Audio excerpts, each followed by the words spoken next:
Warahmatullahi wabarakatuh.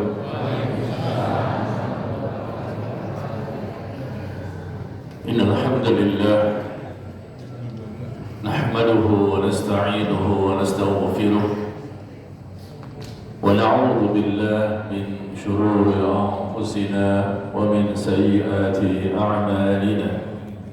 Man yahdihillahu fala mudilla lahu wa man yudlil fala hadiya lahu. أشهد أن لا إله إلا الله وحده لا شريك له وأشهد أن محمدا عبده ورسوله صلى الله عليه وعلى آله وسلم. يا أيها الذين آمنوا اتقوا الله حق تقاته ولا تموتن إلا وأنتم مسلمون. يا أيها الناس اتقوا ربكم الذي خلقكم من نفس واحدة وخلق منها زوجها وبث منهما رجالا كثيرا ونساء واتقوا الله الذي تساءلون به والأرحام إن الله كان عليكم رقيبا. يا أيها الذين آمنوا اتقوا الله وقولوا قولا سديدا يصلح لكم أعمالكم ويغفر لكم ذنوبكم ومن يطع الله ورسوله فقد فاز فوزا عظيما. أما بعد فإن أصدق الحديث كتاب الله وخير الهدي هدي محمد صلى الله عليه وعلى آله وسلم وشر الأمور محدثاتها وكل محدثة بدعة وكل بدعة ضلالة wa kullu dhalalatin finnar. Jemaah sekalian, Bapak Ibu, ikhwan dan akhwat yang berbahagia, kita kembali bersyukur kepada Allah. Di pagi hari ini Allah kembali memberikan kepada kita kesempatan, kesehatan, keluasan waktu dan nikmat lainnya untuk kita melaksanakan salah satu kewajiban kita sebagai seorang muslim, yaitu kewajiban untuk menuntut ilmu dengan kita menghadiri majelis ilmu di masjid ini yang semoga Allah berkahi. Dan kita berharap Allah senantiasa memberikan taufik dan hidayah. Dan kita berharap ilmu kita dapatkan ilmu yang mudah dipahami, mudah diamalkan dan mudah diistiqomahkan sampai datangnya kematian. Dan alhamdulillah kita masih bulan Syawal ya. Tanggal berapa sekarang? Berapa Syawal? Iya, berada di akhir-akhir bulan Syawal. Rasanya belum lama kita berpisah dengan Ramadan ya. Alhamdulillah sebentar lagi kita pun akan berpisah dengan Syawal. Ya, tentunya kita juga berharap mudah-mudahan ibadah kita yang kita lakukan di sepanjang Ramadan Allah terima. Allah berikan pahala, Allah ampuni dosa-dosa kita, dan Allah jadikan kita mampu bisa menjadi orang yang bertakwa. Karena tujuan ibadah Ramadan selama 1 bulan kita digebleng, dibina, ditempa, dilatih untuk outputnya nanti bisa menjadi orang yang bertakwa. Ya. Dan hari ini kita akan membahas satu tema yang sangat penting dan wajib diketahui oleh setiap muslim di mana saja mereka berada. Tema kita tentang penyebab terbesar gagalnya seseorang untuk taat dan menjauhi dosa. Ya, penyebab terbesar seseorang itu gagal ya untuk taat. Mungkin kadang-kadang taat, kadang-kadang tidak taat. Ya, banyak jatuh bangunnya. Kadang iman naik, kadang turun. Itu satu hal yang wajar ya, karena semua manusia bisa mengalami.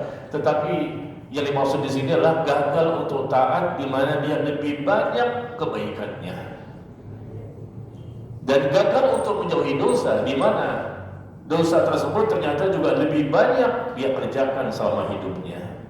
Kalau kita tidak pernah memiliki dosa, tentunya tidak bisa ya, karena kita manusia bukan malaikat, tetapi dengan izin Allah, dengan taufik dan hidayah dari Allah, setiap muslim dan mukmin bisa menjadi orang yang semakin hari semakin sedikit dosanya. Semua dosa besar mampu dia jauhi, tinggal dosa kecil. Dosa kecil pun semakin hari semakin sedikit. Itulah orang bertakwa.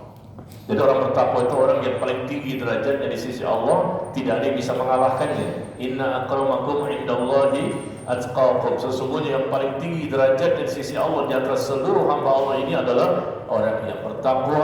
Mereka paling sedikit dosanya, yang sedikit ini pun ternyata digugurkan semua oleh Allah. Dan mereka orang yang paling banyak ketaatannya, paling banyak kebaikannya, paling banyak amal solehnya.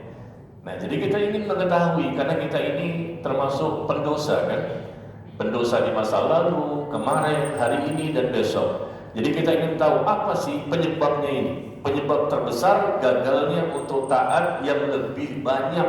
Kalau kadang-kadang mungkin sewaktu-waktu tidak taat, barangkali kita khilaf, barangkali lalai, barangkali lupa, tidak sengaja, bisa dimaklumi. Tapi kan itu kecil, sedikit sekali. Karena itulah orang bertakwa. Target kita ngaji, taklim dimanapun, termasuk di masjid ini, dengan siapapun ustadznya, apapun temanya, adalah target kita ingin bisa menjadi orang yang bertakwa. 1 bulan kita dilatih untuk bertakwa. Ngaji di sini pun dan tempat lain ujungnya bertakwa, bukan sekedar koleksi ilmu atau untuk riak-riaan, pamer-pamer, puji-pujian, tidak ada semuanya. Jadi kenapa kita tidak bisa taat yang lebih baik untuk istiqomah, berkualitas, bermutu, bernilai, berharga? Semakin Allah cintai. Dan kenapa kita tidak bisa menghindari dosa? Jangankan dosa kecil, dosa besar pun masih dilakukan. Padahal sudah 1 bulan digembleng, dibina, dilatih untuk bisa bertakwa. Masuk Syawal, balik lagi itu basic. Balik lagi sebagaimana kondisi sebelum datangnya Ramadan. Karena kondisi yang Allah inginkan adalah bertakwa itu setelah selesai Ramadan, kondisi kita, iman, ilmu, amal, rasa takut, rasa cinta, rasa harap kepada Allah lebih baik.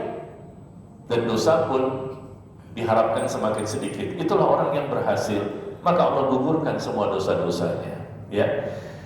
Baik jemaah sekalian, sebagaimana biasa saya siapkan artikel dan ternyata tema ini sudah diposting terlebih dahulu di Telegram saya, karena sudah dibahas sebetulnya kemarin ya di Blok M Square.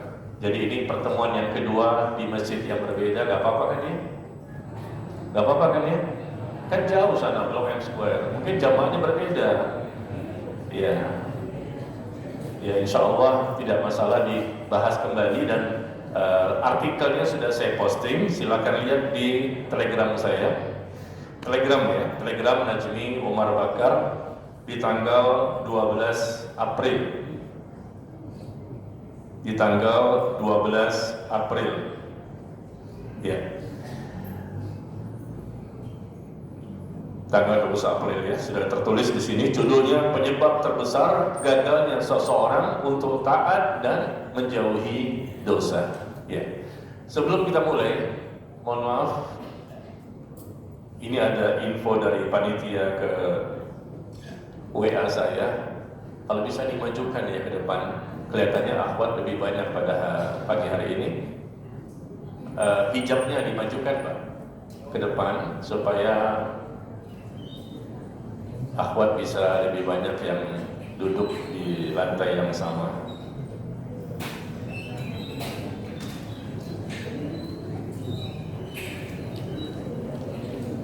Ya, hari Kamis ya.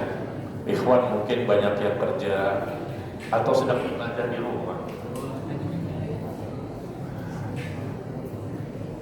Ya, silakan ibu-ibu maju ke depan, memberikan kesempatan kepada yang baru hadir supaya kita bisa berlapang-lapang dalam majelis.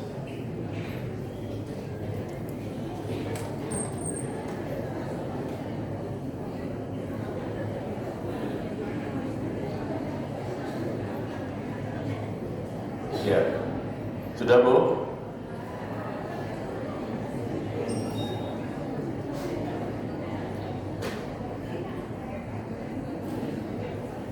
Bisa dimulai Bu? Ya, mari kita sama-sama membacanya di Telegram saya, Telegram Najmi Umar Bakar. Artikelnya sudah ada di tanggal 12 April.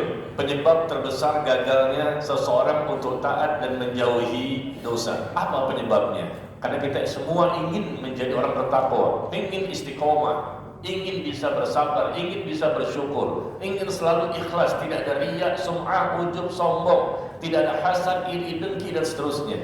Ya intinya manusia yang paling terbaik. Ya bagaimana caranya? Kenapa bisa gagal selalu? Jatuh bangun, sudah bertaubat, dosa lagi, sudah taat, balik lagi seperti semula. Nah, kita baca di sini ya. Kalimat awal disebutkan, saudaraku, mengapa kita berat untuk ikhlas, bersabar, yakin, tawakal, khusyuk dan syukur. Berat untuk istiqomah, selalu ingat kepada Allah, tawadhu, zuhud terhadap dunia, ridha dan cinta kepada Allah dan akhirat. Apa sebabnya? Saya sebutkan awal-awal sebagai muqaddimah dulu ya. Kenapa kita berat ini, berat itu? Padahal Islam itu agama yang mudah. Islam itu agama yang mudah, ringan, gampang, enteng. Kenapa kita jadi berat? Allah tidak menurunkan agama yang berat untuk hambanya. Apalagi untuk Nabi yang terakhir, dengan umat yang terakhir, dengan kitab suci yang terakhir. Lebih mudah dibandingkan syariat Nabi-Nabi sebelumnya ya. Jadi memang secara hukum asal istiqomah itu berat. Amal yang paling berat dalam Islam itu istiqomah. Ikhlas berat, syukur berat, bersabar berat ya. Semuanya berat. Tapi apa? Kan ada penyebabnya. Padahal hukum asalnya mudah. Kenapa orang lain jadi mudah, kita berat? Kemudian berikutnya, saudaraku, mengapakah kita berat untuk menjauhi perbuatan dosa dan maksiat? Ya. Menjauhi perbuatan dosa dan maksiat dan tidak bisa menyikapi ujian dengan benar sehingga mengikuti hawa nafsu yang tercela dan mengikuti bisikan syaitan. Kadang-kadang ada dosa yang kita lakukan sebelum Ramadan kemarin, tapi begitu Syawal masih dikerjakan. Dosanya istiqomah. Berarti kita belum bertakwa, tidak sukses Ramadan. Karena yang Allah inginkan itu adalah kondisi kita setelah selesainya Ramadan lebih baik dibandingkan sebelum Ramadan. Mudah meninggalkan dosa. Kita di training loh, masuk karantina. Sebulan di karantina, di training. Dengan harapan nanti akan lebih baik lagi. Iman kita, ilmu kita, amal kita, semangat kita, kesungguh-sungguhan kita dan lain-lain. Tapi ternyata baru masuk 1 Syawal saja, tanggal 2, tanggal 3 Syawal kemarin, ternyata tidak sedikit kaum muslimin yang tidak lebih baik kondisinya dibandingkan sebelum Ramadan sampai hari ini. Padahal ketakwaan yang kita raih itu idealnya bisa kita pertahankan, bisa kita istiqomahkan sampai datangnya Ramadan di tahun yang akan datang. Bahkan kita targetkan sampai datangnya kematian. Ya. Kenapa masih merokok? Kenapa masih melakukan dosa ini, dosa ini? Sudah ngaji, sudah taklid, sudah tahu hukumnya, tapi masih berat. Saya susah Ustaz, kalau dosa ini saya masih bisa, tapi dosa ini berat sekali. Ini kayaknya sudah mendarah daging ya. Bukan, semua itu bisa dihindari. Nah, kita lihat sebabnya kenapa ya. Begitu ada ujian, kita ngaji kan sepertinya soleh semua, soleha semua gitu ya. Begitu ada ujian, keluarlah aslinya. Wah, emosional, marah, tidak terkendali. Ini kan begitu kan kadang-kadang ya dengan Masya Allah, casting sih seperti wali murid. Penampilannya kayak wali, Masya Allah ya. Dengan wanita berjilbab, bercadar, ngaji sana, ngaji sini. Yang laki-laki Masya Allah berjenggot, bahkan jenggotnya sampai sepuser. Kelihatannya soleh dan soleha banget ya. Tapi begitu ada ujian, ada cobaan, ada masalah, ada persoalan, nah kelihatan aslinya. Berarti gagal kita. Kenapa? Tidak bisa bersabar pada waktu itu. Kenapa tidak bisa bersabar? Berarti gagal untuk taat, karena sabar itu wajib ketika kita berhadapan dengan ujian, cobaan dan masalah. Ya kita lihat sekarang kan kemana-mana di sosial media begitu banyak ya pembunuhan, masalah kecil pembunuhan. Ya kejahatan, pembegalan, perampokan, pemerkosaan lainnya luar biasa. Semakin hari semakin tidak aman. Berarti banyak manusia ini yang gagal untuk taat dan gagal menjauhi dosa. Apa sebabnya? Nah ini ya. Baik, berikutnya, saudaraku, mengapa kita berat untuk bisa memiliki akhlak yang mulia dan hati yang bersih dan suci sehingga bisa jauh dari sifat sombong. Udah ngaji masih sombong ya. Subhanallah, hasad, iri, dengki, ujub, buruk sangka, dan penyakit lainnya. Kemudian mengapa kita masih berat untuk mendatangi majelis ilmu? Tidak ada uzur, tidak mau datang ke majelis ilmu. Padahal kita ini ilmunya terbatas. Baru ngaji, baru taklim. Yang sudah lama pun ngajinya 5 tahun, 10 tahun, 15 tahun, 20 tahun. Ternyata survei membuktikan banyak yang futur. Betul? Itu jamaah tempat lain. Kalau di sini sih kayaknya,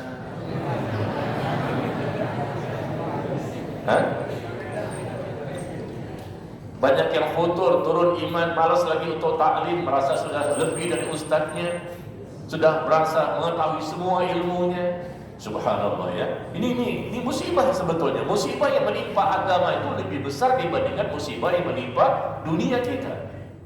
Berat untuk datang ke majelis ilmu, tidak semangat untuk mengamalkan ilmu, ya, atau berbangga-bangga dengan sudah lamanya mereka mengikuti kajian. Seharusnya semakin lama kita ngaji, semakin banyak ilmu, semakin kelihatan tawaduknya, tidak sombongnya, muka berseri-seri, wajah berceria, akhlaknya enak sekali.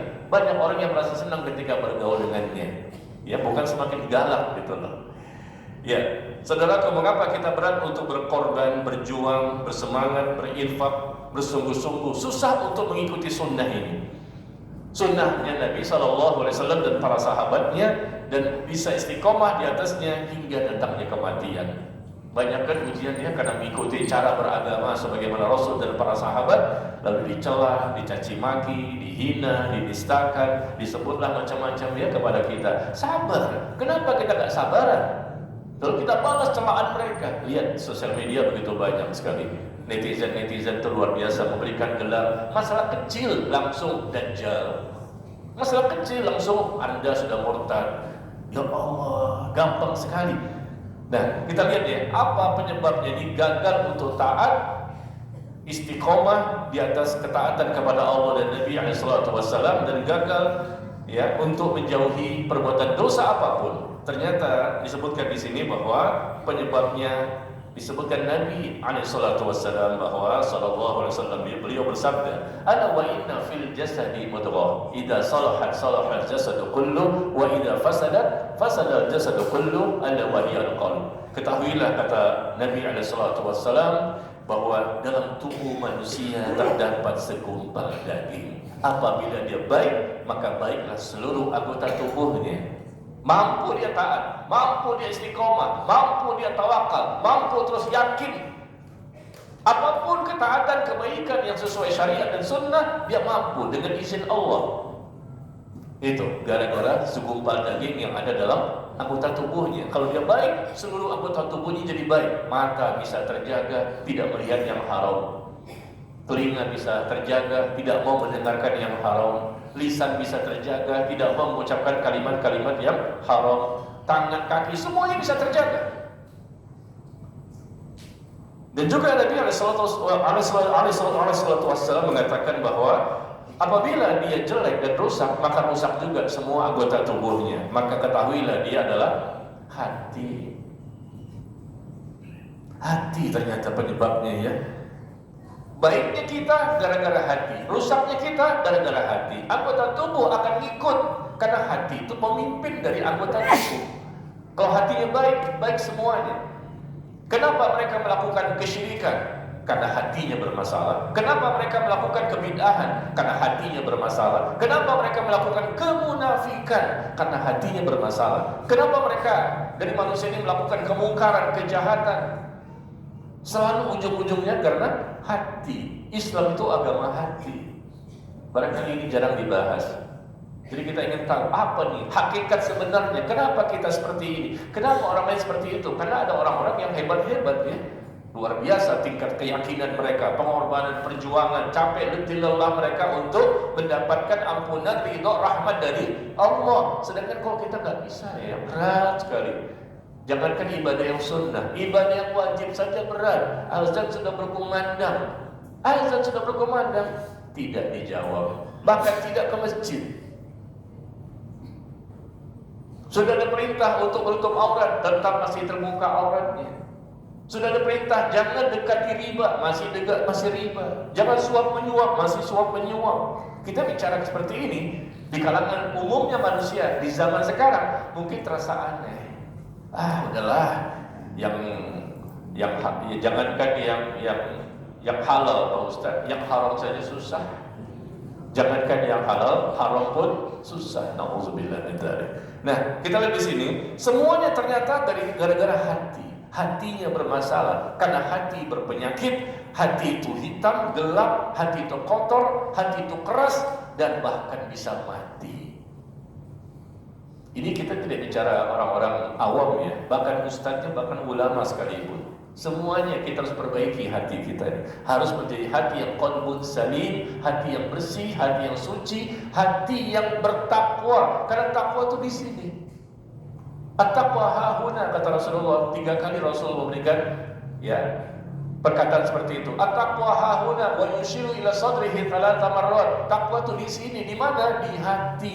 Berarti kita berhasil Ramadan kemarin jadi orang bertakwa, dan takwanya di hati yang akan tercermin, terbuktikan, teraplikasikan dalam ucapan dan perbuatan.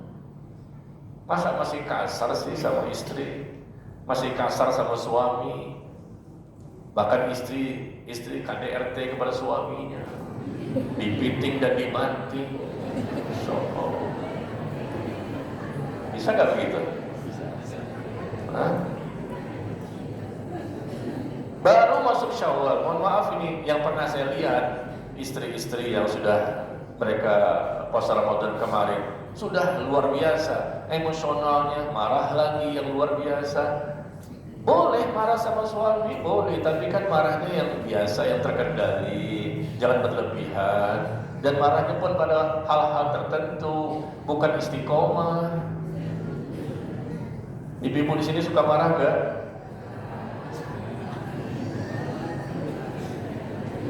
Iya. Marah itu boleh, dan marah itu berpahala. Kalau marahnya karena Allah. Yang kedua, marahnya dengan cara-cara yang marah yang syar'i, marah yang sesuai syariat, artinya terkendali dia, bisa meredam amarah, bukan berlebihan. Yang ketiga, marahnya pada masalah-masalah yang memang mesti untuk marah demi kemaslahatan dan kebaikan. Karena Allah menyebutkan dalam Al-Quran bahwa di antara tanda-tanda orang yang bertakwa itu, karena hatinya bersih, adalah mereka mudah untuk meredam amarah dan bisa mudah memaafkan kesalahan manusia. Bukan sekedar tahu ayat ini, tahu hadis ini, tahu ayat ini, tahu hadis ini, ilmunya, tafsir, Masya Allah. Tapi ternyata akhlaknya tercela. Berarti masih gagal kita. Ya, baik, kita baca kembali. Hati yang bermasalah ini yang menyebabkan susah untuk taat, susah istiqomah, dan susah menjauhi dosa. Hati yang mendahulukan kehidupan dunia dibandingkan akhirat, dan enggan untuk istighfar dan bertaubat. Di sini ada sahabat yang bernama Jundub bin Abdullah Al-Bajali radhiyallahu anhu. Beliau mengatakan bahwa hubbud dunya ra'su kulli khati'ah. Cinta dunia adalah pangkal pokok dari semua kesalahan. Ternyata ini, cinta dunia ada di mana? Di hati. Ini pangkal pokok, kata beliau. Pangkal pokok kenapa kita melakukan dosa, kesalahan apapun. Semakin besar cinta dunianya, maka akan semakin besar dosanya. Karena syahwat, hawa nafsu, ingin mengejar kekayaan, kedudukan, jabatan, ya apa saja. Jadilah dia menjadi orang yang melakukan kesyirikan, kebid'ahan, kemunafikan, kemungkaran. Intinya karena cinta dunia berlebihan. Abu Jahal sama Abu Lahab itu tahu Rasulullah benar, tahu. Tapi karena dia sombong, sombong ada di mana? Di hati. Gengsi ada di mana? Di hati. Dia ujub, berbangga dengan apa yang dimiliki di mana? Di hati. Dia takut jabatannya hilang dan seterusnya. Fir'aun pun tahu Nabi Musa itu benar. Dan Allah sebutkan dalam Al-Quran bahwa Fir'aun membenarkan di hatinya, tapi lisan dan perbuatan tidak. Ya, ketika akan mati baru membenarkan dengan lisan, tapi tidak diterima lagi. Nah, Fir'aun mengetahui kenapa? Karena Nabi Musa sudah menunjukkan berbagai macam mukjizat. Tapi kenapa ditolak? Karena sombong, angkuh, demi kekuasaan, demi kedudukan, demi kekayaan. Berarti sifatnya apa? Cinta dunia. Manusia di zaman sekarang juga demikian, di zaman dahulu, nanti setelah kita sama semuanya. Hubbud dunia, cinta dunia yang berlebihan. Semakin kita mencintai akhirat yang lebih besar dibandingkan cinta kepada dunia, maka kita akan mampu untuk selalu taat dan mampu menjauhi berbagai macam dosa. Intinya di situ saja garis besarnya. Maka di sini kata Imam Ibnu Qayyim rahimahullah, sejauh mana besarnya ambisi dan rasa cinta seseorang kepada dunia. Bagaimana ambisi dia, semangat dia, sungguh-sungguh dia untuk mencari dunia yang luar biasa, bahkan dunia segala-galanya. Tujuan dia dunia, bukan akhirat. Maka kelihatan nanti, niscaya dia pun akan rasa berat untuk melakukan ketaatan dan mencari akhirat.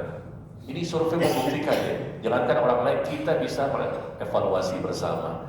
Ketika dunia kita lebih condong kepadanya, mati-matian untuk mencari dunia, pagi, siang, sore, malam, dengan segala macam cara, halal, haram, hantam saja, yang penting duit, yang penting fulus, bil fulus, kulli syai'in tembus.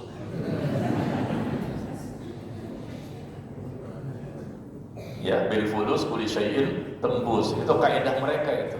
Dengan uang segala macam bisa tembus, bayar saja. Madita intar tergantung yang bayar. Suap sana, suap sini, korupsi sana, korupsi. Makin banyak orang yang korupsi, makin banyak orang yang tidak amanah, makin banyak orang yang berkhianat, makin banyak yang ditangkap oleh KPK, tidak jerah-jerah. Yang masuk penjara pun keluar kembali membunuh orang lain. Apa sebabnya ini? Nah, kita bukan mengatakan orang lain saja, kita juga pelaku dosanya. Mungkin beda dosanya, tapi kita berdosa lagi. Nah, sebabnya apa? Karena cinta dunia. Kalau kita betul-betul mengharapkan ikhlas karena Allah, cinta akhirat lebih besar. Dunia dicari boleh, kaya pun boleh. Sahabat pun mencari dunia dan mereka juga banyak yang kaya. Bahkan Rasulullah Sallallahu Alaihi Wasallam beliau juga orang yang kaya. Buktinya apa? Beliau kaya. Buktinya apa beliau itu kaya? 11 istrinya. Nggak mudah memberikan rezeki nafkah kepada 11 istri. Berarti itu menunjukkan bahwa beliau kaya, cuma tidak mau memanfaatkan kekayaan untuk segala-galanya dunia ini. Tidak, beliau infakkan, sedekahkan untuk berjihad segala macam. Tapi hukum asalnya beliau kaya. 11, kita berapa? Bertauhid sajalah. Bertauhid ya. Cukup la ilaha illallah. Ya, bertauhid. Jadi gimana kita lihat dunia ini ya? Semakin dia condong kepada dunia, ini penyebabnya susah untuk taat. Bangun malam, salat tahajud itu mudah apa berat? Benar. Salat tahajud bangun malam mudah apa berat? Ada orang yang mengatakan mudah, ada yang mengatakan wah umumnya berat. Puasa sunnah ya Senin Kamis berat, apalagi saum Daud. Salat duha 2 rakaat mudah, tapi ternyata berat. Tidak semua orang bisa melakukan salat duha, apalagi istiqomah setiap hari sampai puluhan tahun. Kenapa ini? Kenapa? Karena hatinya lebih condong, yang difikirkan selalu dunia, jarang ingat kepada akhirat dan jarang untuk berusaha, berjuang, berjihad untuk menggapai nikmat yang abadi, kekal selama-lamanya di akhirat. Memang berat kalau kita mengandalkan diri kita sendiri, tapi akan lebih mudah, ringan, gampang, enteng kalau Allah membantu kita. Baik ya. Jadi hati bertakwa itu pasti dia bertauhid. Orang yang melakukan kesyirikan, ngeyel, membantah, mengingkari, mendustakan, karena hatinya berpenyakit, hatinya kotor, hatinya keras, hatinya membantu, bahkan bisa mati. Akhirnya tidak mau dia bertauhid, tetap melakukan kesyirikan meskipun dia mengaku sebagai seorang muslim. Atau melakukan kebid'ahan, Pak ini nggak boleh. Kalau hatinya betul-betul akhirat, betul-betul dia ya bersih, hatinya bertakwa, pasti dia mudah untuk melakukan apapun yang diperintah oleh Allah dan Rasul. Ya sikapnya selalu, responnya sami'na wa ata'na, kami dengar, kami taat, kami dengar, kami taat. Karena hatinya sudah mau tunduk, patuh, siap diatur hidup dan kehidupannya oleh Allah dan Nabi Sallallahu Alaihi Wasallam. Siap dia. Tapi kalau dengan ngeyel-ngeyel gitu kan bisa udah jelas dalilnya, udah jelas di keterangannya, masih juga tidak mau karena hatinya masih keras. Kenapa keras? Karena banyak dosa, karena tidak mau istighfar, karena tidak mau bertaubat. Jadi hati yang bertakwa ini kita takwakan ya. Jangan sekedar jangan sekedar casing doang, penampilan saja. Tapi bertakwa itu bukan sekedar adanya titel S1, S2, S3, profesor, doktor, kiai haji, bahkan titel nggak muat di kartu namanya. Takwa itu bukan di titelnya, bukan di tampilannya, casingnya, terkenalnya dia, banyak followersnya, jutaan puluhan juta followersnya. Bukan situ letak takwa. Takwa itu di hati. Rasa takut itu ada di mana? Di hati. Rasa cinta kepada Allah ada di mana? Di hati. Rasa harap, tawakal, yakin kepada Allah ada di mana? Di hati semua. Makanya hati kita takwakan. Takwa di hati. At-taqwa hahuna. Takwa itu di sini, di hati, kata Rasulullah Sallallahu Alaihi Wasallam. Makanya Rasul mengatakan bahwa Allah tidak melihat kepada hartamu atau jasadmu, tapi Allah melihat kepada hatimu dan amalmu. Hatimu dan amalmu, hati terlebih dahulu. Maka kelebihannya Abu Bakar As-Siddiq radhiyallahu anhu bukan karena beliau banyaknya sholat dan puasa. Apa kelebihan Abu Bakar As-Siddiq dibandingkan sahabat-sahabat yang lain? Sahabat yang lain lebih banyak sholatnya, sholat sunnah lebih banyak, puasa sunnah lebih banyak. Tapi kenapa Abu Bakar bisa melebihi mereka? Lebih baik dibandingkan seluruh sahabat yang lain? Karena hatinya lebih bersih, kinclong, glowing. Bukan skincare wajah doang, tapi skincare di hati. Ayo buka klinik skincare hati. Kita berbondong-bondong ke situ ya, minta di skincarekan hati kita. Kalau skincare wajah, wah orang berani bayar 100 juta, 200 juta untuk wajah. Ya silakanlah bagi yang mampu. Tapi jangan lupa, wajah bukan segala-galanya. Karena dunia sebentar, dan masuk ke kuburan habis dimakan oleh siapa? Cacing, belatung, dan lain-lain. Tapi kalau hati sudah kinclong, bersih, qalbun salim, ini bertahan. Di dunia dapat rahmat Allah, kebaikan, keberkahan, sampai ke akhirat. Ya. Jadi hati bertakwa itu hati yang ikhlas, tawakal, khusyuk, takut dan harap kepada Allah dan seterusnya. Makanya Rasul berdoa ya, kita baca di sini doanya, Allahumma ati nafsi taqwaha wa zakkiha anta khairu man zakkaha anta waliyuha wa maulaha. Ya Allah, karuniakan pada jiwaku ketakwaan. Ini doanya Rasul. Rasul sudah bertakwa masih berdoa. Lihat di tulisannya, di telegramnya. Ya Allah, karuniakan kepada hatiku ini jiwaku ketakwaan. Dan bersihkan ya Allah, sucikan jiwaku ini. Engkaulah sebaik-baik yang mensucikan dan membersihkannya. Engkaulah pelindungnya dan penolongnya. Ini doa hendaknya kita sering-sering kita baca ya, selama hidup di muka bumi. Karena intinya agama itu di hati, yang menjadikan kita mudah melakukan apapun. Semua isi Al-Quran mudah dipahami dan diamalkan. Ketaatan semakin bertambah, dosa semakin sedikit. Jadilah dia orang bertakwa. Sukses dunia, sukses akhirat. Bahagia dunia, bahagia akhirat. Lahumul busyra fil hayati dunia wa fil akhirat. Dia mendapatkan kabar gembira di dunia dan di akhirat. Sebelum matinya pun dia mendapatkan informasi bahwa dia mendapatkan surga. Ya. Coba jemaah sekalian lihat kembali artikel di bawahnya. Artikel yang kedua di tanggal 14 April. Di bawahnya lagi ya. Artikel yang terakhir tanggal 14 April. Di sini saya sertakan untuk kita bahas bersama. Ternyata untuk bertakwa itu berat.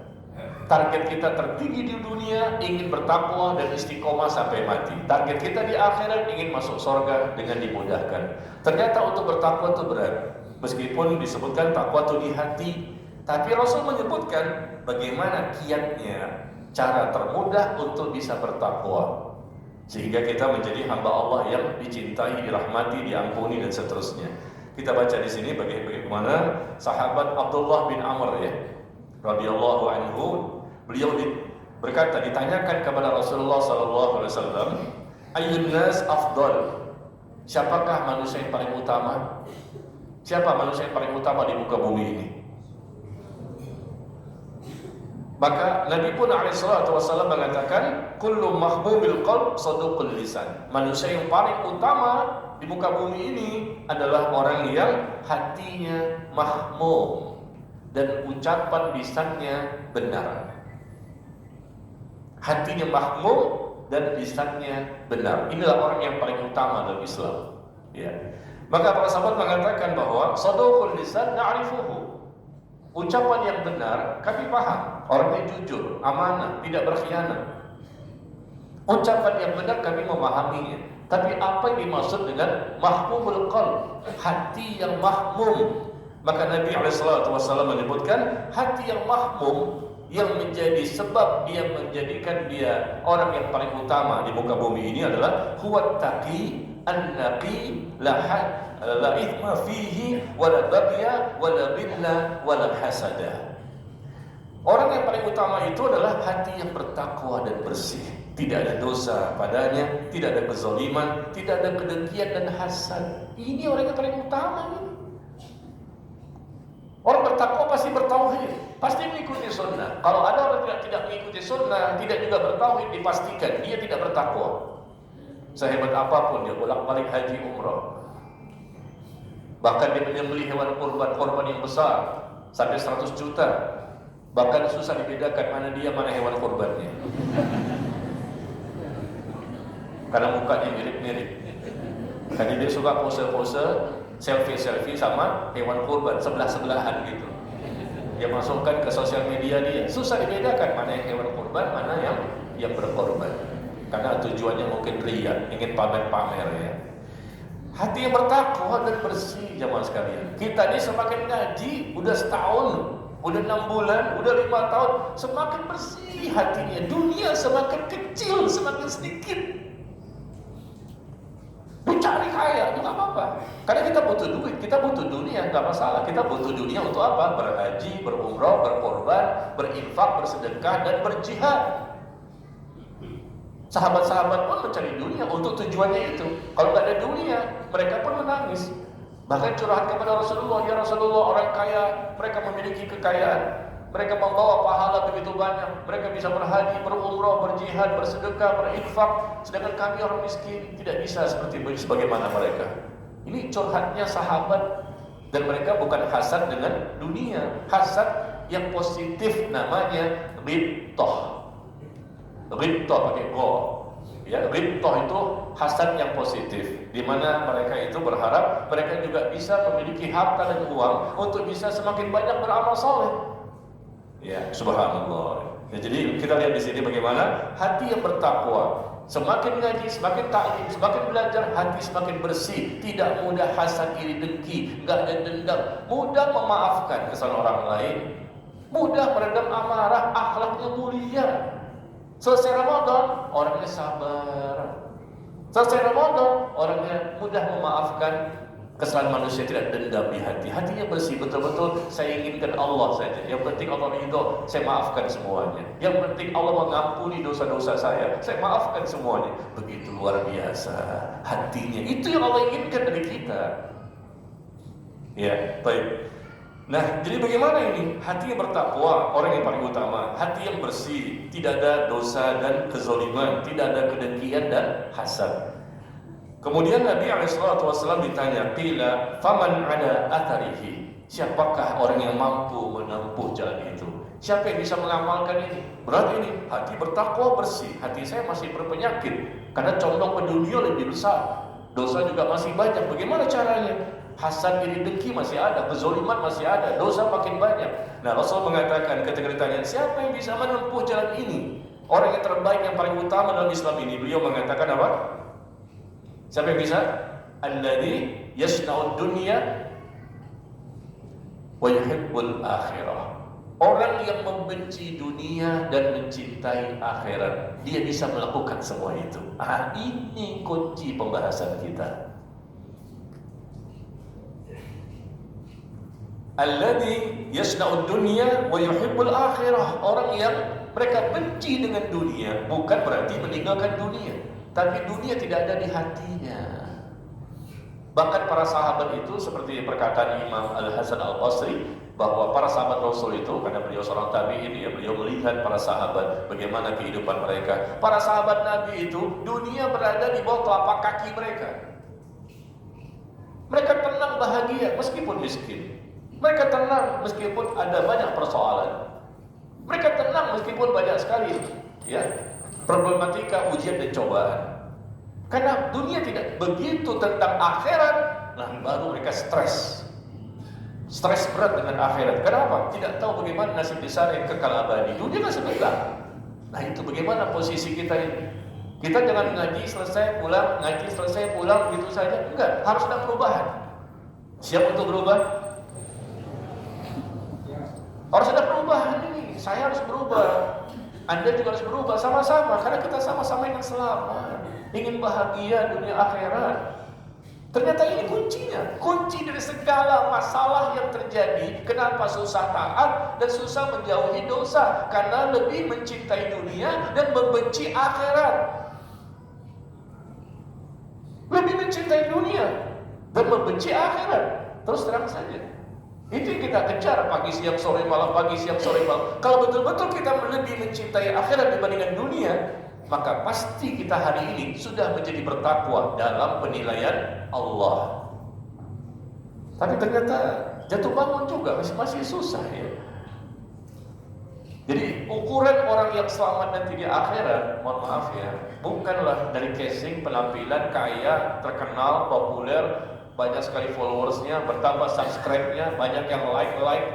Bukan itu standarnya, ya Allah. Kenapa sih kita masih memandang dunia?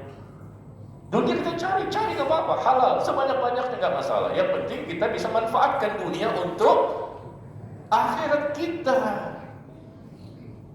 Kalau karena dunia kan susah juga kita berhaji umrah berkali-kali. Gak bisa kita infak, sedekah, zakat, susah. Gak bisa kita berkorban besok nih, Idul Adha, beli hewan korban sapi, susah. Kambing saja gak kebeli, apalagi sapi. Kambing kan paling tidak berapa harganya? 4 jutaan ya. 4 juta kan berat bagi saya. Kalau bagi antum sih, bagi saya berat 4 juta, bagi antum sih ya berapa lah segitu ya. Tinggal ting transfer, masya Allah, ting ada bunyi transfer ya, betul? Ya, jadi ternyata subhanallah bahagia sekali ketika saya mendapatkan hadis ini. Maka saya inginkan tema ini dibahas di sini dan dibahas juga di tempat yang lain. Selama ini saya nggak tahu, terus terang. Saya baru tahu ini hadis ini ya. Ternyata kuncinya bertakwa itu adalah orang yang membenci dunia dan mencintai akhirat, supaya bisa mengamalkan yang di atas ini. Hati yang bertakwa, bersih, tidak ada dosa, tidak ada kezaliman, tidak ada kedengkian, tidak ada hasad. Subhanallah, ini rupanya kuncinya ini. Ternyata dia adalah, kata Rasulullah, membenci dunia. Semakin besar kebencian dia dengan dunia, bahwa dunia ini bukan segala-galanya. Ini kan cuma sarana, ini kan cuma kita sebagai musafir. Kita akan kembali kok kepada Allah. Kita akan mati semua. Benci dengan dunia karena dunia bukan tujuan utama. Tidak ada ambisi dia untuk dunia selama-lamanya. Tapi dia mencintai akhirat yang luar biasa. Semakin cinta kepada akhirat, pasti dia cinta kepada Allah. Semakin cinta kepada akhirat, pasti dia semakin cinta dengan agamanya. Semakin cinta dengan akhirat, dia siap untuk berjuang, berkorban, mati-matian dan habis-habisan. Jangankan tenaga, pikiran, waktu, biaya, bahkan jiwa pun siap yang korbankan untuk bisa mendapatkan akhirat yang kekal abadi selama-lamanya. Kayak khutbah Jumat. Gak apa-apa ya? Gak apa-apa ya? Saya kalau pelan-pelan ngomongnya takutnya antum ngantuk nanti. Karena habis tahajud tadi malam kan. Jam 2 udah bangun kencing. Habis itu ya, itu mungkin saya. Kalau antum sih jam 2 bangun kencing, setelah itu berwudu, habis itu sholat sampai subuh ya. Habis subuh langsung menghatamkan Al-Quran. Ya perkiraan saya begitulah. Makanya masuk sini jamaah ketika mendengarkan kajian agak oleng-oleng sendiri. Agak oleng itu, matanya kelap-kelip, duduknya maju mundur, kiri kanan. Kenapa? Capek ibadah tadi malam, Pak Ustaz. Betul? Karena saya berhadapan sama orang-orang bertakwa ini. Ustaznya belum, jamaahnya sudah, gimana nih musibah? Kan selesai Ramadan bertakwa semua kan? harapan kita begitu ya. Jadi mari ini kita sama-sama, saya mengajak diri saya dan seluruh yang hadir ya. Wabtabi fima ataqallahu darul akhirah wa la tansa nasibaka minad dunya. Kata Allah, cari negeri akhirat. Cari akhirat dengan kenikmatan, kelezatan, keindahan yang ada di sana yang luar biasa, yang tidak bisa dibandingkan dengan dunia. Tapi kamu jangan lupakan nasib kamu di dunia. Karena kamu sedang hidup di dunia. Jangan tinggalkan secara totalitas. Jangan minta-minta sama orang lain. Jangan memberatkan orang lain. Tapi cari akhirat. Kalau orang yang mengejar akhirat, pasti dunianya dapat. Benar? Demi Allah, saya berani bersumpah atas nama Allah. Kejar akhirat, dunia dapat. Orang yang kejar dunia, belum tentu dia mendapatkan akhirat. Pasti itu demi Allah. Janji Allah kok. Dia beriman, beramal soleh dengan benar. Kenapa Pak Ustaz saya ini begini, saya ini begini? Karena banyak orang yang suka curhat kepada kita ya. Sebetulnya kita juga ada masalah juga. Teman mau curhat ke siapa? Kalau jamaah curhat sama Ustaz, Ustaz curhat ke istri. Istri juga curhat ke Ustaznya juga, ke suaminya. Iya. Ada aja masalah rumah tangga lah, masalah ini biasalah dunia. Dunia ini tempatnya ujian. Kalau tidak ada ujian, nanti di sorga. Ada aja. Ustaz itu ditanya masalah hartanya, pekerjaannya. Bahkan kemarinnya ada ikhwan WA ke saya baru 2 hari yang lalu.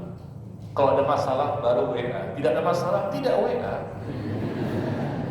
Pak Ustaz, saya dimarahin istri saya marah luar biasa. Saya bingung gimana cara menghadapinya. Bahkan dia pun minta cerai. Emang itu salah apa? Karena Anda nikah lagi tanpa pemberitahuan. 2 hari yang lalu Anda nikah siri Pak Ustaz. Akhirnya istri marah, ketahuan karena istri yang kedua lagi hamil. Ada masalah, dimarahin istri yang pertama, lapor ke anak. Ketika nikah kagak ngundang-ngundang. Ketika nikah gak ngasih tahu, lagi bahagia gak ingat sama ustadznya, lagi masalah baru ingat sama ustadz. Jadi ustadz itu tempat permasalahan. Kalau ada masalah baru ke ustadz. Antum kenapa melakukan itu? Jangan. Kalaupun memang ada alasan yang kuat, terang-terangan. Kenapa sembunyi-sembunyi? Rasulullah apakah sembunyi-sembunyi? Semua istri ini ketahuan sama istri-istri yang lain. Kucing aja gak sembunyi-sembunyi, terang-terangan. Kucing terang-terangan dia di hadapan pasangan yang lain. Masa kalah sama kucing?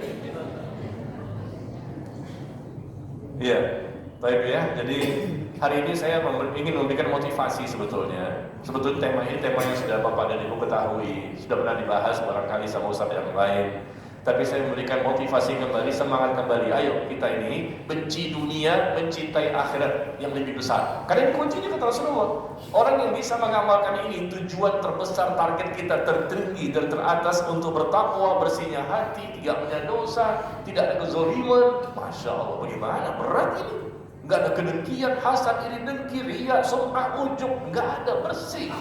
Ya Allah. Taatnya luar biasa, paginya taat, siang taat, sore taat, malam taat. Dosanya semakin sedikit. Yang sedikit ini pun diampuni, digugurkan. Ya Allah, bahagia dia. Matinya husnul khotimah.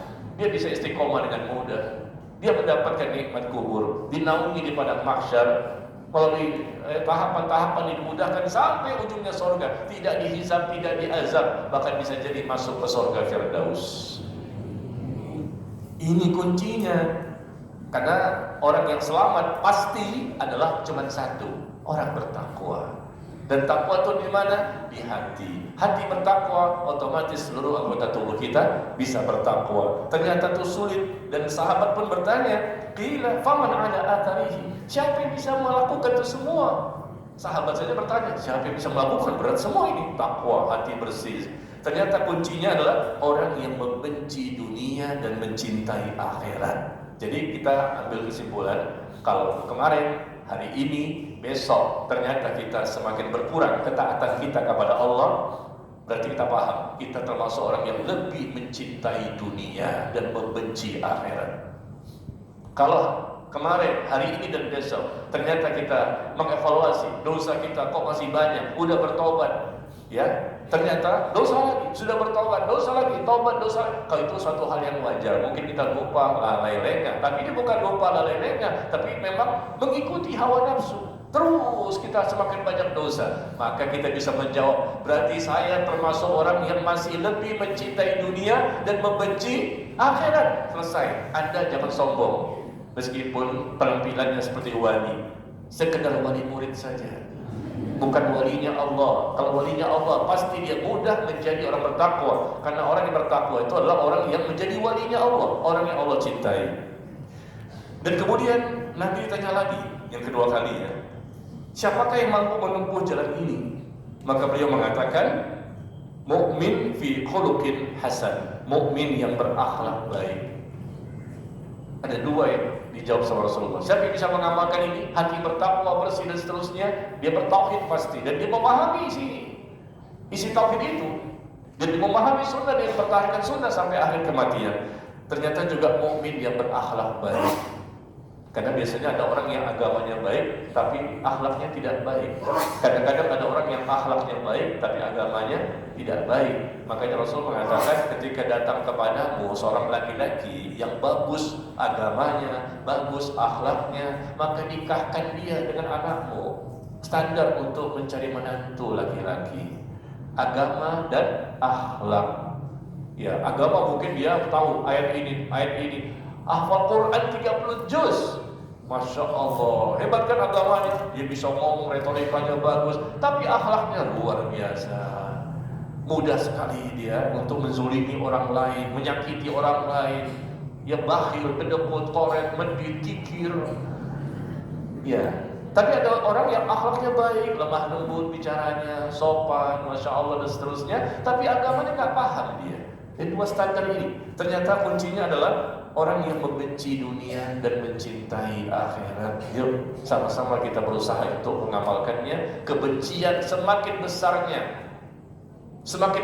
kebencian kita dengan dunia. Artinya benci di sini bukan berarti kita tidak beli sesuatu ya. Kita suka dengan baju baru, kita suka dengan motor baru, apalagi dengan istri, apalagi dengan dan bisa disebut lah ya. Jangan. Ini suka nyindir Pak Ustaz ya. Maksudnya nyindir supaya antum tidak melakukan, ya enggak? Cukup istri yang pertama yang terbaik dan paling dicintai sampai di surga nanti. Di masjid ini begitu ngomong. Di luar ya sama juga, sama. Aman Bu, aman. Saya mendukung ibu-ibu sekalian ya. Ya silakanlah yang mau nambah bagi orang yang punya keinginan dan kemampuan. Tapi yang tidak punya keinginan, tidak punya kemampuan, jangan coba-coba. Karena itu berbahaya sekali ya, karena bisa membuat kita khawatirnya semakin bertambah-tambah zalim dan dosanya ya. Nah sekarang terakhir silakan Bapak Ibu lihat artikel saya di tanggal 3 April. Jadi ada 3 artikel hari ini ya. 15 tanda-tanda hati yang sudah bertakwa. Kita sudah jelaskan ya, kuncinya, rahasianya ini, benci kepada dunia, cinta yang luar biasa kepada akhirat. Wah, dia mudah taat ya, dan dia pun mudah menjauhi dosa. Lalu kita lihat di sini bagaimana tanda-tandanya orang yang sudah memiliki hati yang bertakwa. Ada 15 kurang lebih yang saya ketahui. Pertama, dia pasti mentauhidkan Allah, mencintai Allah ya, tanggal 3 April di Telegram. Dia mentauhidkan Allah dan mencintai Allah. Yang kedua, dia pasti mengikuti Rasul dan para sahabat dalam beragama dan menjauhi kebid'ahan. Yang ketiga, tanda-tanda hati yang sudah bertakwa, dia pasti benci kepada dosa dan maksiat. Yang ketiga, yang keempat, sedih jika luput dari amal saleh. Ada rasa kesedihan jika terluput, ya tidak bisa melakukan amal saleh. Yang kelima, semakin zuhud terhadap dunia dan mendekatkan diri kepada akhirat. Yang keenam, memiliki akhlak yang mulia. Yang ketujuh, banyak beribadah kepada Allah dan selalu rindu untuk beribadah kepadanya. Yang kedelapan, bersemangat dan bersungguh-sungguh mengerjakan kebaikan dan ketaatan. Yang kesembilan, hati mudah tersentuh dengan ayat-ayat Al-Quran yang dibacakan kepadanya. Yang ke-10, hati mudah tersentuh dengan ujian, musibah dan cobaan yang dihadapinya. Yang ke-11, dapat mengenali atau mampu membedakan kebenaran dan kebatilan. Nah, coba kita bahas sedikit ya, nomor 11 ini. Orang yang hatinya bertakwa, hatinya bersih, qalbun salim, sehingga mudah taat dan menjauhi dosa, adalah orang yang mudah memahami ilmu dan mudah mengamalkan ilmu dan mudah mengistiqomahkan ilmu yang sudah diketahui. Allah berfirman, Ya ayyuhalladzina amanu in tattaqullaha yaj'al lakum furqana wa yukaffir 'ankum sayyi'atikum. Ya, coba buka di surah Al-Anfal ayat ke-29. Surah Al-Anfal surah ke-8, ya, surah ke-8 ayat ke-29.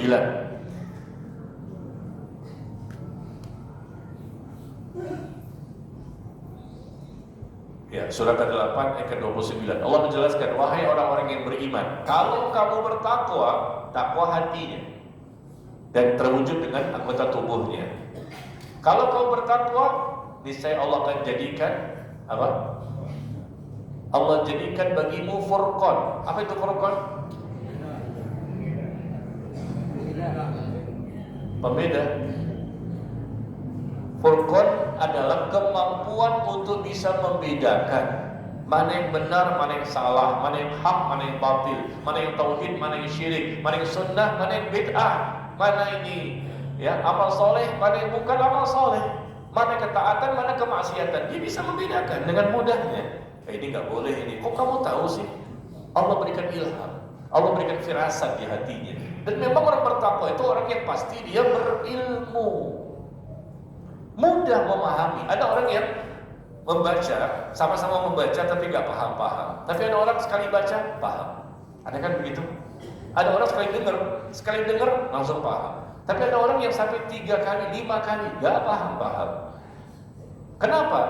Karena hati itu yang bermanfaat untuk mudah memahami ilmu, yang mudah menghafal Al-Quran. Ada orang yang susah menghafal Al-Quran sampai hari ini nggak nambah-nambah, jangankan yang lain, juz 30 aja nggak hafal. Kata mereka, susah Pak Ustadz, kami sudah tua, kami sudah berumur. Itu kebohongan. Itu namanya cara untuk ngeles. Ya, sebetulnya kunci utama kenapa kita susah untuk menghafal Quran, menambah perbendaharaan hafal Quran kita, adalah karena hati kita masih berpenyakit, hati kotor, hati keras karena banyak dosa. Kalau hati kita bersih, hati kita bertakwa, mudah kita membaca, mudah menghafal, mudah kita mengingat-ingatnya, jarang lupa. Karena hati itu yang bermanfaat. Makanya Al-Imam Asy-Syafi'i rahimahullah, beliau bisa menghafal Quran ketika masih kecil. Para ulama rata-rata seperti itu, karena hatinya masih bersih. Tapi yang sudah tua, biasanya sudah banyak dosa dan belum beristighfar, belum bertaubat. Padahal kalau kita berusaha, kita ada niat, tekad, semangat yang tinggi, minta sama Allah kemudahan, pasti mudah. Karena saya melihat ada banyak orang tua yang berusaha, ternyata umur 60, 64, 70 bisa hafal Quran 30 juz. Karena mereka berusaha. Kita belum mencoba, maka bersihkan hati dulu sebelum kita melakukan yang lain. Ya, baik. Yang ke-12, tanda-tanda orang yang sudah bertakwa adalah dia mudah menjauhi yang haram dan meninggalkan perkara yang syubhat. Yang ke-13, orang bertakwa itu hatinya mereka merasa mudah untuk memahami dan mengamalkan ilmu agama. Yang ke-14, ikhlas beribadah kepada Allah. 15, mudah untuknya menangis karena rasa takut kepada Allah Azza wa Jalla. Nah, ini ya tanda-tanda orang yang sudah bertakwa. Mudah-mudahan kita termasuk dalamnya. Sekarang kita masuk sesi tanya jawab ya.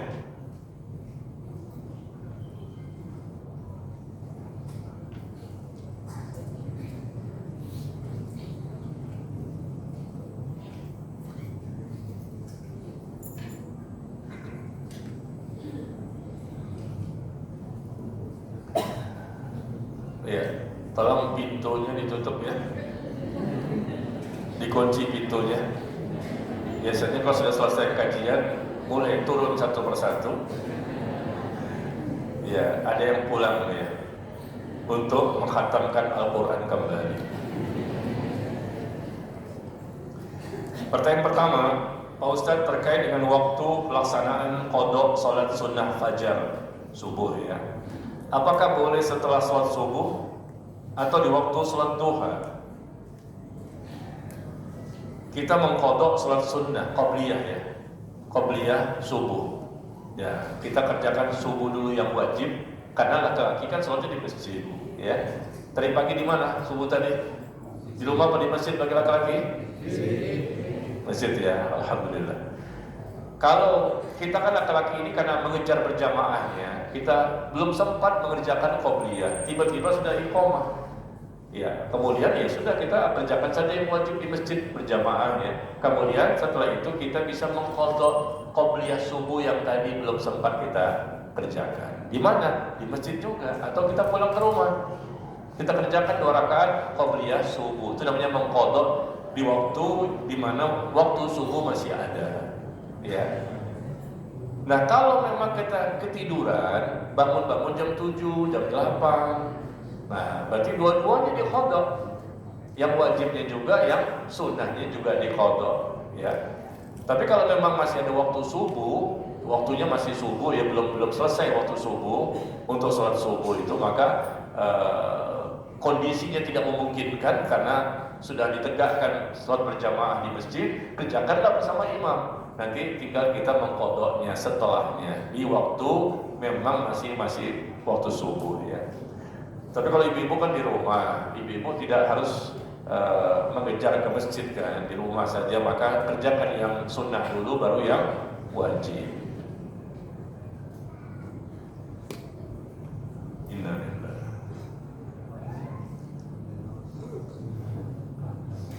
Satu halaman full ini. Ini bukan nanya ini. Kirim surat namanya. Terakhir deh. Ya pendek-pendek aja dulu. Pak Ustadz, kalau kita menzolimi, menyakiti orang kafir, kemudian dia minta kepada Allah, apakah doanya bisa dikabulkan oleh Allah? Iya.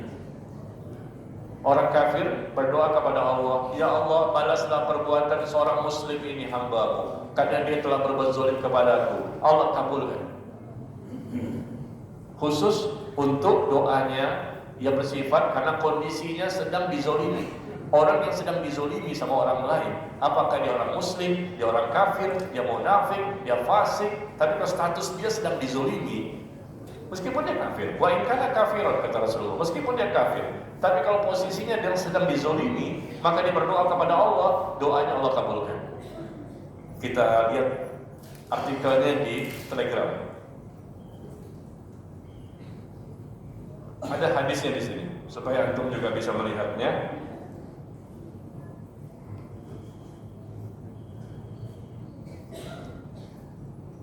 Di Telegram ya, ada yang disebutkan oleh Nabi SAW tentang doanya orang kafir yang akan dikabulkan oleh Allah,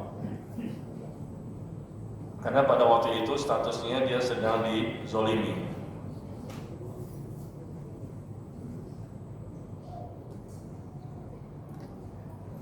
Ya, di tanggal 2 November 2024.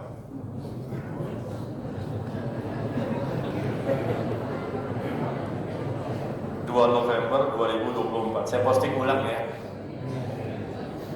Aduh, nyari aja kagak mau. Ya, sudah saya posting. Nanti selesai kajian saya hapus ya. Mari kita baca. Kata Nabi SAW, lihat di bagian bawahnya ya. Doanya orang yang dizolimi dikabulkan Allah, sekalipun dia orang yang berbuat kemaksiatan. Dia ahli maksiat, dikabulkan, karena kemaksiatan itu untuk dirinya sendiri.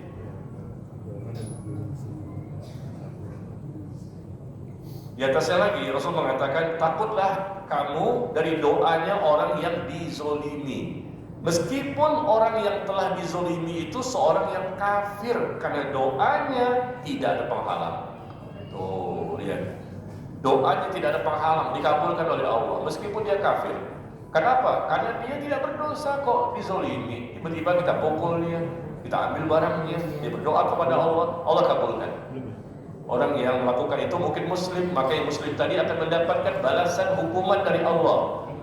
Cepat atau lambat dia saja nanti pasti ada hukuman di dunia sebelum di akhirat, selama dia tidak bertaubat dan minta maaf, ya. Hadisnya dikeluarkan oleh Imam Ahmad dan Abu Ya'la, hadis dari Anas bin Malik.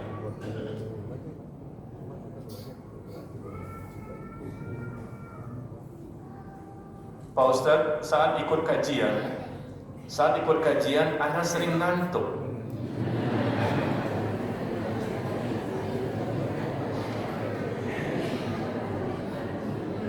Ana sering ngantuk, apalagi hati Ana lagi sakit.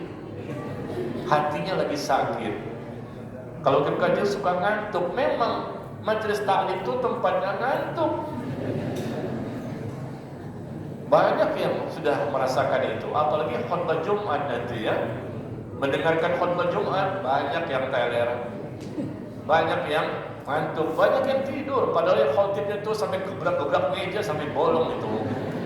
Tetap saja jamaahnya ada yang tidur, ngorok, ya Allah.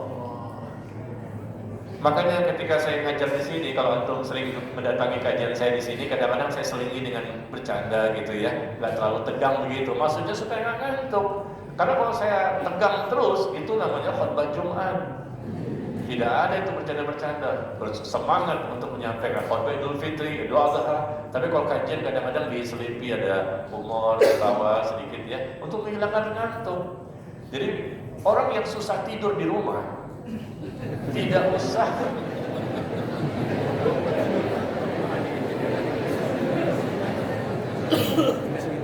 orang yang susah tidur di rumah, gak usah makan obat tidur, datang saja ke kajian, dijamin ngantuk. Serius,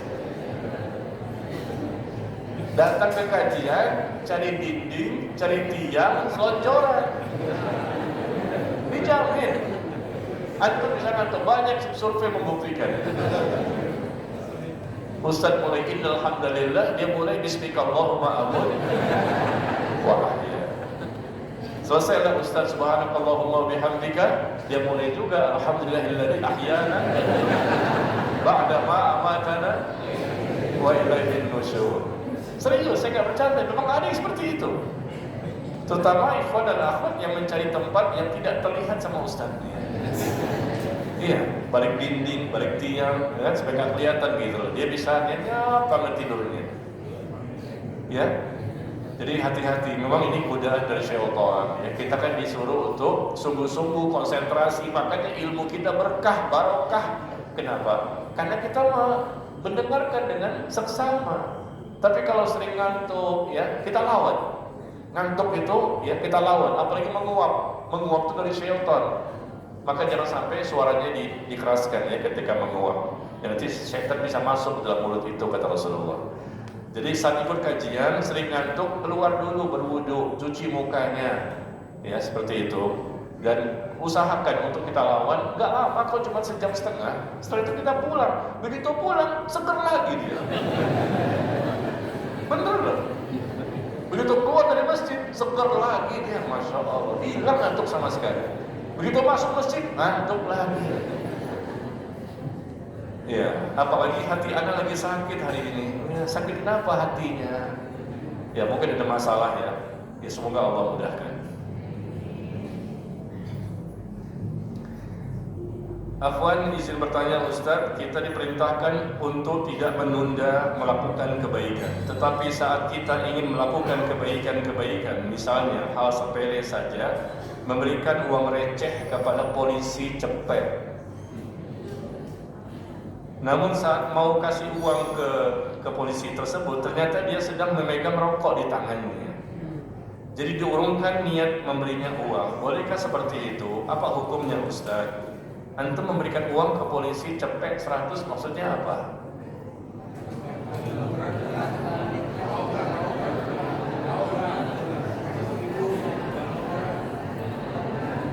Cepet ini kan 100 kan? 100.000. Istilah. Ini betul-betul cepet atau istilah doang? Oh, istilah. Istilah cepet, hasilnya 1.000. Oh, jauh bener. Enggak, di polisi Pak, bukan Pak Ogah ini. Hah? Oh, polisi, Pak Ogah itu polisi. Istilah Bekasi gitu. Ingin memberikan uang receh kepada polisi cepet.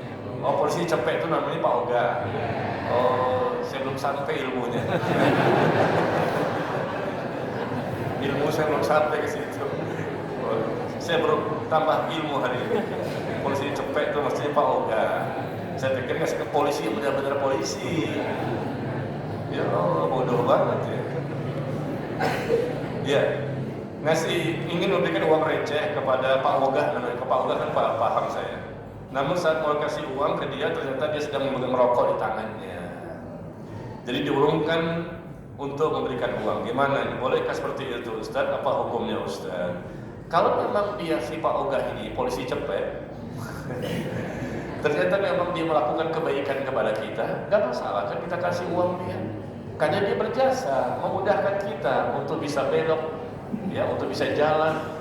Ya mungkin macet, kita pun diberikan kemudahan. Kita dari sisi itunya, rokoknya memang itu satu kesalahan. Itu urusan dia. Tapi kan dia memberikan kontribusi kepada kita, memudahkan urusan kita. Kalau tanpa dia barangkali kita jadi macet lama, nggak bisa belok, nggak bisa lurus. Ya, berikan balasan kebaikan ketika orang melakukan kebaikan kepada kita, meskipun dia pendosa. Dengarkan, berikan balasan kebaikan kepada orang yang memberikan kebaikan kepada kita, meskipun dia pelaku dosa.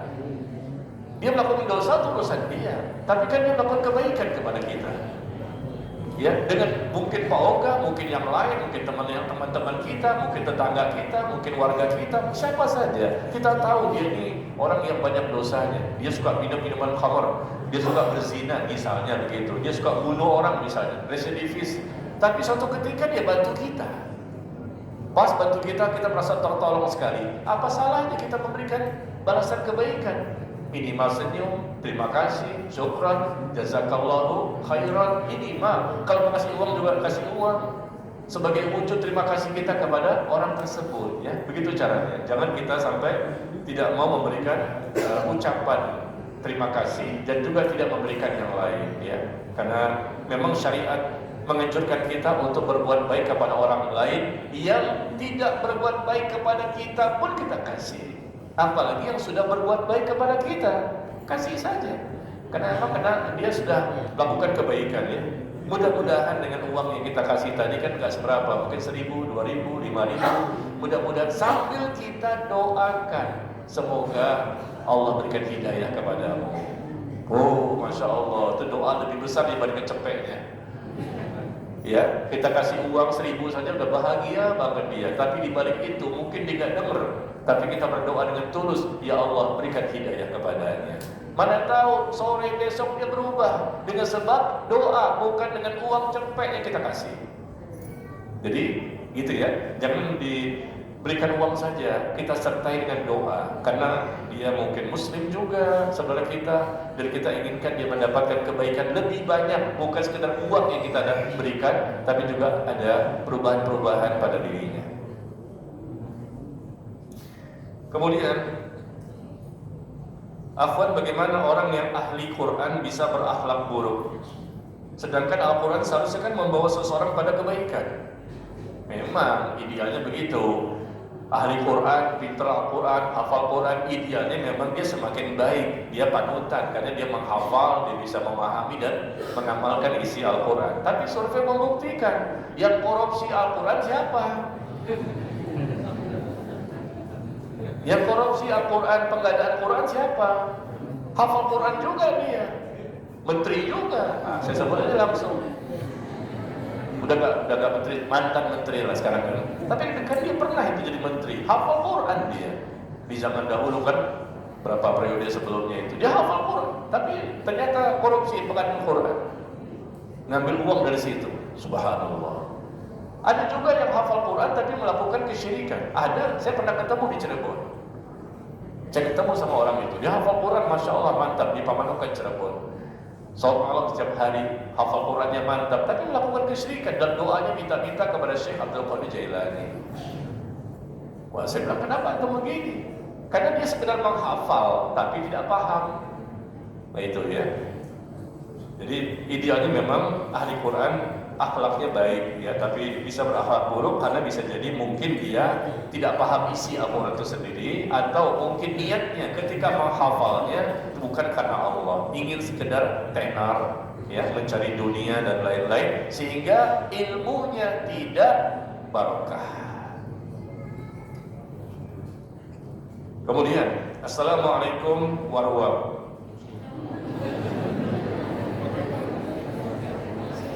Tulisan, saya baca sesuai tulisan. Assalamualaikum warahmatullahi wabarakatuh. Waalaikumsalam warahmatullahi wabarakatuh. Saya membalas sesuai dengan tulisan. Doa itu jangan disingkat-singkat. Doa itu tulis dengan yang sesuai dengan kita doakan orang lain. Ya, warwab itu bukan doa, singkatan doa. Kalau doa jangan singkat-singkat ya. SAW. Nabi SAW bersabda. Nabi SAW bersabda. Apa SAW?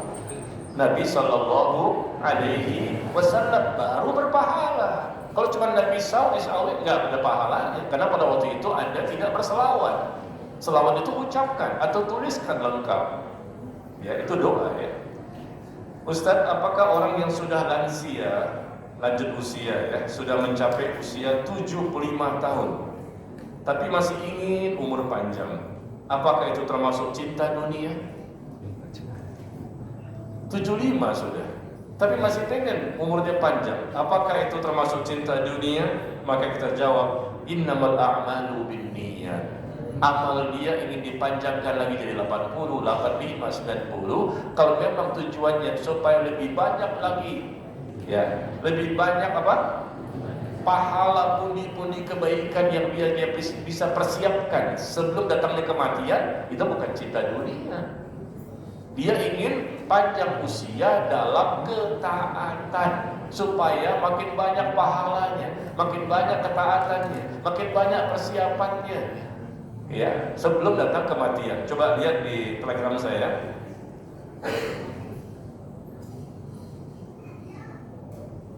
Ya. Di Telegram saya di tanggal 4 Maret. Nah, baru kemarin nih ya. Sekarang kan April ya. Nah, coba lihat tanggal 4 Maret. Coba scroll ke atas. Saya memposting tanggal 4 Maret di Telegram saya, ada orang yang sudah sangat tua. Dan di sini disebutkan bahwa usianya sudah 80 tahun. Dan diminta kepada Allah agar dipanjangkan usianya dalam ketaatan. Coba yang mana kita baca? Tanggal 4 Maret. Bisa cari enggak? Bisa ya? Gak usah diposting kan? Langsung bisa dibaca tanggal 4 Maret. Ini seorang ulama, kakekku dari jalur ibu yaitu Muhammad bin Ahmad Al-Hambali, yang dikenal dengan nama Al-Muslih, telah mengkhatamkan Al-Quran dalam waktu 2 hari sebelum memasuki usia 80 tahun. Jadi sebelum 80 tahun dia khatam Quran nih, 2 hari sekali khatam, 2 hari sekali khatam, 2 hari sekali khatam. Ya ulama dengan hafalan dia, Masya Allah ya. Maka ketika dia sudah masuk usia 80 tahun, dia pun mengkhatamkan Al-Quran setiap hari. Biasanya 2 hari sekali, 2 hari sekali. Setelah 80 tahun, start untuk mengkhatamkan sehari sekali, sehari sekali. Coba lihat di sini. Dia berdoa kepada Allah, ya Allah, berikan kepadaku penangguhan usia, jangan dimatikan dulu. Berikan penangguhan usia sampai usia 90 tahun. Pada waktu itu dia berusia 80 tahun ya. Dia minta dipanjangkan sampai 90. Ya kalau bisa, ya namanya kan semua kembali dengan izin Allah kan. Ketika usia 80 dia minta diberikan penangguhan kematian. Mungkin sudah kelihatan kali sakitnya atau apa barangkali ya. Berikan penangguhan padaku sampai usiaku 90 tahun. Dan berikan aku taufik kemampuan untuk bisa menghatamkan Quran setiap hari. Sebelum 80, khatam Quran 2 hari sekali, 2 hari sekali, 2 hari sekali. Itu bukan Ramadan ya. Bukan Ramadan, setiap bulan. 2 hari sekali khatam, 2 hari sekali nih ulama nih, dia sudah paham isi Al-Quran, ya ulama besar. Maka ketika umur 80 tahun, dia ingin lebih banyak lagi ibadah yang bisa dia persiapkan sebelum datangnya kematian. Dia minta kepada Allah, berikan penangguhan, jangan diwafatkan dulu, jangan dicabut rohku ya Allah, berikan penangguhan usiaku sampai 90 tahun, di mana aku pada waktu itu Engkau berikan taufik untuk bisa mengkhatamkan Al-Quran setiap hari dan doanya dikabulkan, sehingga dia pun dapat mengkhatamkan Al-Quran setiap hari khatam Quran. Nah, seperti ini boleh, tidak masalah. Minta dipanjangkan usia demi kebaikan kan, bukan keburukan. Makanya kita boleh minta sama Allah. Kita kan nggak tahu berapa usia kita kan, mungkin 40, 50, mungkin 80, mungkin 100, kita nggak tahu. Intinya ya Allah panjangkan usiaku dalam ketaatan dan kesehatan, taat dan sehat, sehingga mampu lebih mudah untuk memperbanyak bekal sebelum datangnya kematian ya. Jadi boleh seperti itu. 75 minta dipanjangkan usia bukan berarti cinta dunia, tapi memang punya niat yang lain, tujuan yang lain.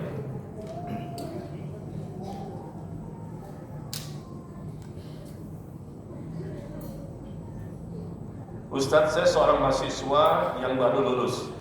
Ya, seorang mahasiswa yang baru lulus. Saya punya teman non-muslim yang lumayan banyak. Bagaimana saya harus bertindak dalam batasan al-wala wal bara? Kita boleh berteman, berkawan dengan orang-orang kafir, ya, tetapi jangan mengganggu agama kita. Kita menghormati mereka, ya, kita juga berbuat baik kepada mereka, saling tolong menolong, mungkin berjual beli, sewa menyewa, utang piutang, bermuamalah ya. Biasa saja, untuk urusan dunia tidak masalah. Tapi tidak boleh kita mengikuti agama mereka, dalam akidah mereka, ibadah mereka, ritual yang mereka lakukan, tidak boleh. Dan yang kedua, tidak boleh juga kita menjadikan mereka sebagai sahabat karib kita yang paling dekat dengan kita. Teman biasa, tapi bukan sahabat yang paling dekat, kan beda ya. Teman biasa sama sahabat yang paling dekat karena sering berinteraksi dengan kita, beda. Kalau sahabat yang kita jadikan sahabat, haruslah orang muslim yang ya mudah-mudahan dia orang bertakwa, supaya nanti dia bisa mengingatkan kita, menasihati kita, dan kita pun agamanya semakin lebih baik. Tapi kalau berteman biasa yang sifatnya duniawi, maka diperbolehkan, dan kita tidak boleh menzolimi mereka, ya. Tidak boleh menzolimi mereka, orang kafir, tidak boleh mengikuti ibadah mereka, ya, akidah mereka, tidak boleh mengikuti ritual mereka, syiar mereka, simbol mereka, identitas mereka, nggak boleh semuanya. Lakum dinukum waliyadin, ya. Tapi masalah-masalah dunia silakan, tidak masalah. Nah, ini pertanyaan yang paling panjang, 1 halaman full, curhat pasti ini. Pak Ustadz, saya sudah menikah 10 tahun lamanya, 10 tahun ya. Sampai hari ini kami sering bertengkar, dan suami seringkali melontarkan kata-kata yang mengandung talak. Misalnya seperti, ya sudah kita pisah saja. Ya, kalimat seperti ini sering diucapkan. Suami juga orang yang temperamental, ya, suka gampang marah. Walaupun terkadang beliau suka baik lagi, bahkan pernah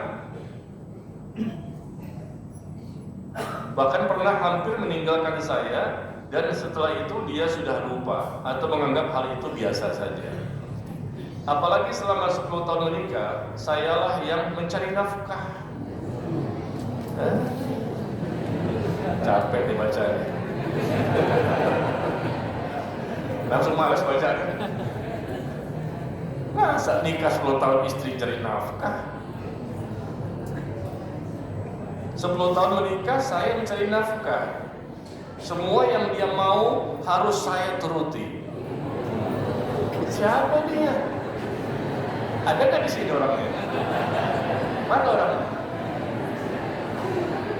Istri cari nafkah kok dia enak amat. Semuanya harus saya turuti, walaupun kadang sedang sakit, ya. Tapi dia tetap menyuruh saya untuk masak di dapur. Masya Allah, meskipun istrinya sedang sakit, tetap disuruh masak di dapur. Saya sudah tidak ada rasa lagi sebenarnya. Sama, saya juga. Saya membacanya udah gak punya rasa lagi. Emang ibu doang yang baca juga gak punya rasa. Tapi saya masih butuh dia.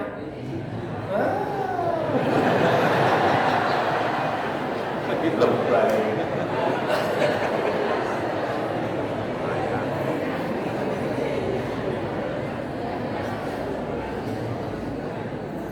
Capek juga baca.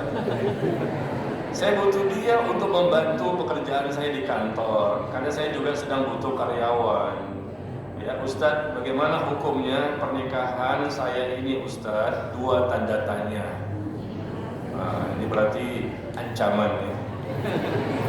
1 tanda tanya itu bertanya, 2 itu teguran, 3 ancaman. Bagaimana hukumnya pernikahan suami dengan suami ini Ustaz? Saya takut Allah mengazab saya karena masih satu rumah dengan suami yang sering mengucapkan kalimat seperti itu dan hampir meninggalkan saya juga. 10 tahun kok sabar banget ya? Suami nggak memberikan nafkah, yang kerja istri. Suami cuma ngapain? Nyuruh-nyuruh terus, wajib atau taat, suruh sana suruh ini. Ya, tidak berikan nafkah, banyak juga kesalahannya, suka kata-kata yang tidak baik, suka mengucapkan kalimat pisah saja. Nggak layak, seharusnya istri yang ngomong pisah saja, bukan suami. Istri yang ngomong kita pisah, gajukan khulu, gugatan cerai. Kenapa suami mengucapkan cerai? Anda tidak kasih nafkah kok. Anda tidak memberikan kewajiban Anda kepada istri. Kenapa galakan dia? Ya, saya sarankan kepada ibu, kalau memang sudah 10 tahun ini, kan lama juga kan? Sebetulnya nggak usah sampai 10 tahun lah. Ya, berapa lama Bu kira-kira? Berapa lama kira-kira langsung minta cerai? 3 bulan. Kelamaan di 10 tahun Anda menderita. Kenapa dipertahankan? Karena saya masih butuh dia, saya cinta dia. The love is blind. The love is blind. Cinta itu buta, membutakan hati dan mata. Laki-laki seperti ini tidak memberikan nafkah, akhlaknya buruk, suka minta cerai. Ngapain lagi dipertahankan? Pisah, tinggalkan.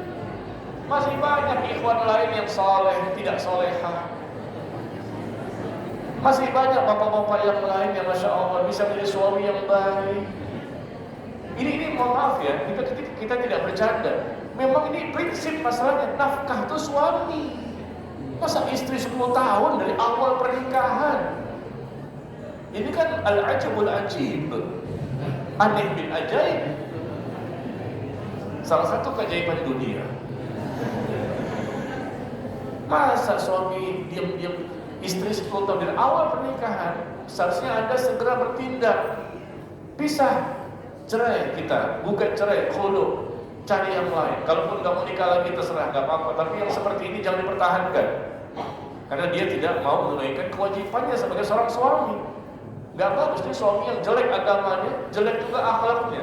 Ya sudah selesai. Ya, jadi dari keterangan ini saya lihat sepertinya masih bersuami istri dia. Karena saya butuh dia untuk membantu pekerjaan saya di kantor. Masih banyak yang lain yang bisa bantu.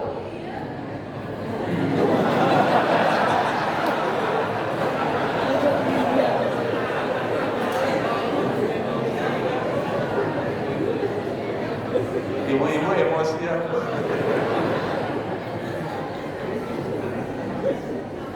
Saya juga marah, juga enak saya. Ini merusak citra suami. Merusak citra suami. Siapa nih orangnya? Ngaku aja ya, kadang-kadang. Saya butuh dia untuk membantu pekerjaan saya di kantor. Kan masih banyak orang lain.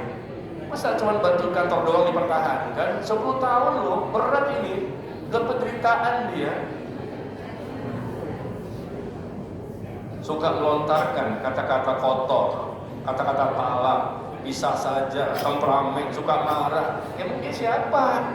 Nabi? Bukan. Rasul? Bukan. Malaikat? Bukan. Ya, maka saya sampaikan ke ibu, mohon maaf, ini solusi yang terbaik secara agama. Ya, kalau itu nggak berubah, tinggalkan. Pulang dari sini, ajukan gugatan cerai.